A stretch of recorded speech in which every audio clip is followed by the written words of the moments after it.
capítulo 4 do livro de Atos. Atos, capítulo 4.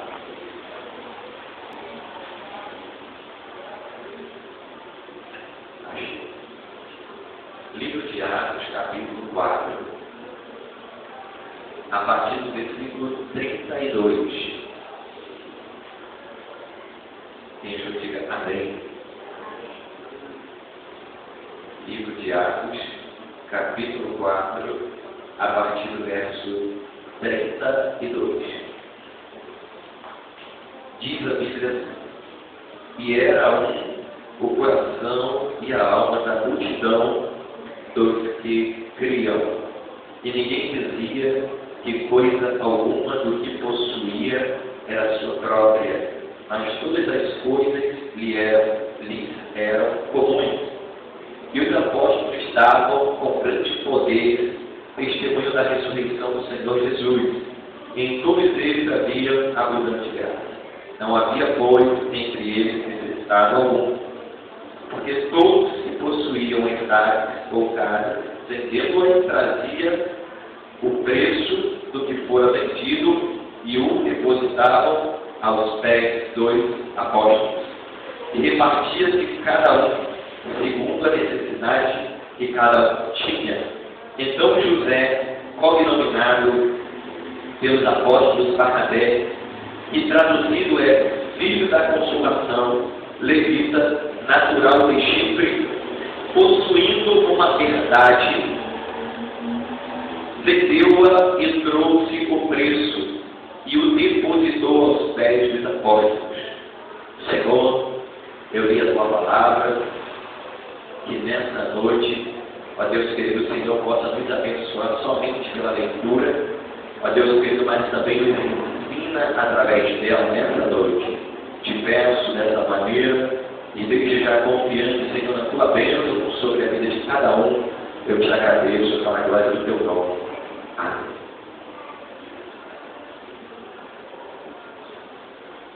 Amém. Irmãos,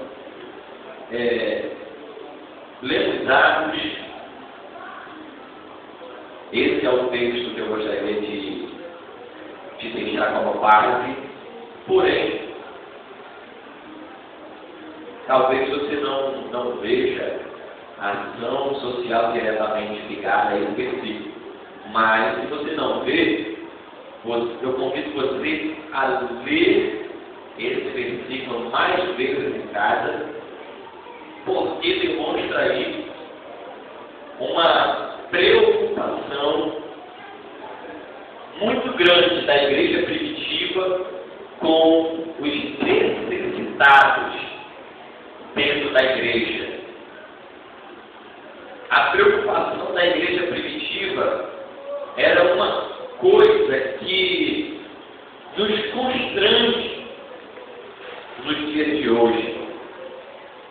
Se formos realizar o que a igreja primitiva realizou, hoje em dia, você pode ter certeza de uma coisa, que a igreja evangélica cristã, ela seria vista de uma maneira diferente. Veja bem, nós temos um texto pelo qual diz o seguinte: que as pessoas não consideravam os bens que elas possuíam seus, mas elas compartilhavam. Algumas chegavam a vender algumas herdades suas, bens materiais, e pegavam toda a quantia financeira e depositavam no Banco Bradesco, Itaú, não, depositavam aos pés dos apóstolos. Pastor, o que quer dizer aos pés dos apóstolos? As pessoas que vendiam, pegavam o montante, chegavam perto do apóstolo e falavam: tira o pé aí. Quando ele virava, ele colocava tudo na frente do pé. Irmão, isso aqui é uma metáfora. Não quer dizer literalmente que eles pegavam o dinheiro e colocavam na frente do pé do apóstolo. Isso quer dizer que eles confiavam nos apóstolos e pegavam toda a quantia financeira e entregavam na mão dos apóstolos. Por quê? Porque sabiam que os apóstolos iam perceber a necessidade de cada pessoa e daquele montante que ele recebeu, ele iria pegar e iria satisfazer a necessidade dos cristãos daquele tempo. Então veja bem, a oferta que eles entregavam aos pés dos apóstolos tinha um destino. Qual era o destino? Ajudar aos necessitados. Então veja bem, quando eles depositavam, tinha lá o recurso. Por isso que a Bíblia vai dizer que dentre a igreja primitiva não existia pessoas que não tinham a sua necessidade suprida. Era uma preocupação, irmão, da igreja primitiva cuidar da necessidade daquele que precisava de alguma coisa. Então, primeiramente, a oferta, ela servia para o auxílio dos necessitados. Se no tempo, apesar que não existia ainda um templo levantado de parede no tempo dos apóstolos, onde eles adoravam a Deus. Desde o início, um pouco depois de Jesus morrer, eles ainda continuaram dentro do templo de Jerusalém. Só que isso passou muito tempo, eles começaram a se reunir principalmente no cenáculo ou em lugares específicos, meio que escondidos, porque eles começaram a ser perseguidos. Então eles não podiam alugar uma lojinha, um lugar, abrir, escancarar a porta e começar a falar de Jesus. Não era bem assim. Não podiam. Foram perseguidos. Você vê o livro de Atos, você vai ver isso. Então eles adoravam a Deus de forma escondida.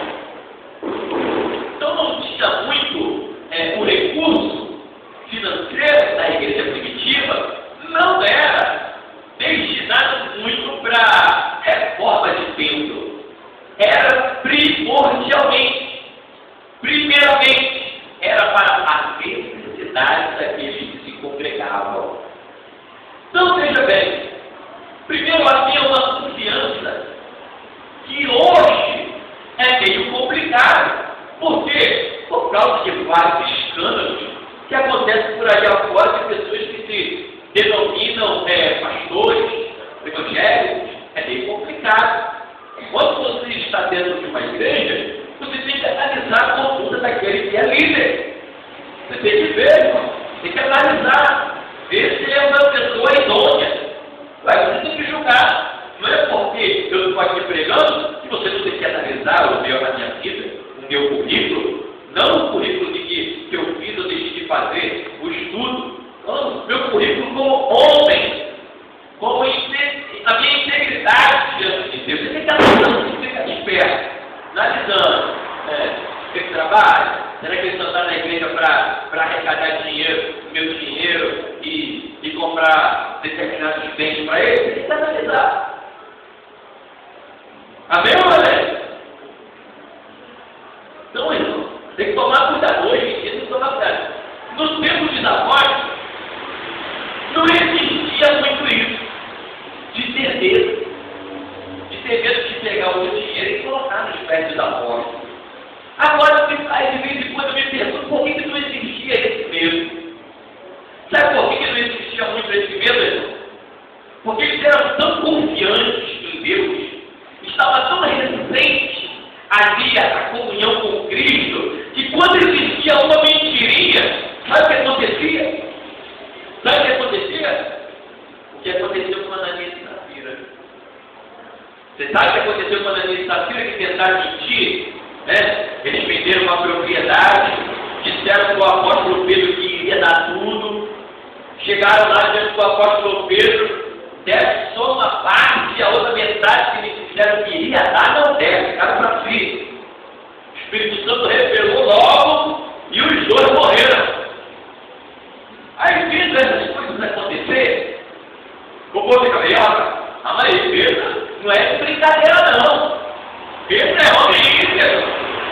Irmão, tinha uma passagem bíblica no livro de Atos, que aqueles que não eram cristãos, eles não ousavam falar mal dos cristãos. Por quê, pastor? Porque sabia que cristão no tempo de Jesus era negócio sério. Hoje em dia, é muito. Talvez na sua casa mesmo você tenha uma parente que diga: você crente igual aquele fulano, aquele Beltrano? Aquilo é um sem futuro. Não é? Quando eu já ouvi um monte de vezes, ainda mais que já fiz muito evangelismo, eu já ouvi isso muitas vezes. Agora, no tempo de Jesus, no tempo do apóstolo Pedro, não tinha isso não. Camarada, porque sabiam que o destino era para os necessitados.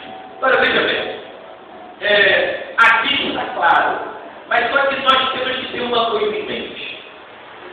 Onde surgiu na mente dos apóstolos, na igreja primitiva, essa preocupação com a assistência para aqueles que eram necessitados? Alguns vão pensar que é porque a fé tem que vir acompanhada das obras.